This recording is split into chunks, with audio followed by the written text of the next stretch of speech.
Family drama when planning a wedding is stressful for any bride, but somewhat inevitable for so many. Even Meghan Markle can't escape it. This morning, reports indicating her father has to have heart surgery. Reports indicating he would not attend because he allegedly capitalized also on the royal wedding by selling photos. So how can Meghan Markle, and all other brides for that matter, not let family drama ruin their special day? Relationship and emotional breakthrough expert, author of Fine to Fab, Lieberman-Wang, joining us this morning to discuss. It is somewhat inevitable because weddings bring forth drama because there's so much pressure on them. What do brides and the whole family really need to keep in mind to kind of keep things in perspective? Well, I think to keep it in perspective, we need to remember it's about the bride and groom.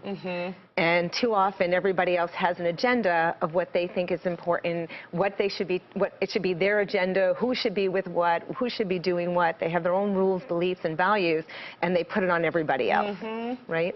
It's also, I think, a lot of time people focus so much on the wedding and not at all on the marriage, right? Absolutely. Kind of thinking about where it's going beyond that. Now, one thing Meghan and Harry have done leading up to the wedding that seems like a good idea also is they've kind of stayed out of the spotlight. Yes. Actually, they were given awesome advice.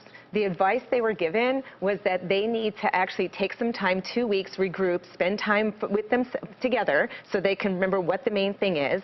And what people really don't realize is that a lot of times they're spending so much energy on paying attention to everybody else and forgetting why they're doing this. So it gives them a great perspective. Meghan actually said she is not watching the news. She doesn't want to hear what anybody else is saying about her. Very smart, right? But here's some things that we really need to think about. One, keep the main thing the main thing. Why are you doing this to begin with, right? The other thing is to reset. Like reset, whether we know this or not, it's good whether we're getting married or not. If you just take a hot bath for like 40 minutes before you go to bed, it actually raises your oxytocin, which reduces your stress. Which is, to your point, a good idea kind of anytime, right? Especially in a stressful time like that. What do you do then if you are in this situation? Not everyone's going to be in the tabloids, but if you have something stressful come up before a wedding or another time in your life, to deal with those surprises? Well, one of the first things is to make what feels really big small, like Meghan's father and the whole thing being the talk of town, right? Well, make it small, because how is it going to feel? See the future in advance. How is it going to feel in 20 years?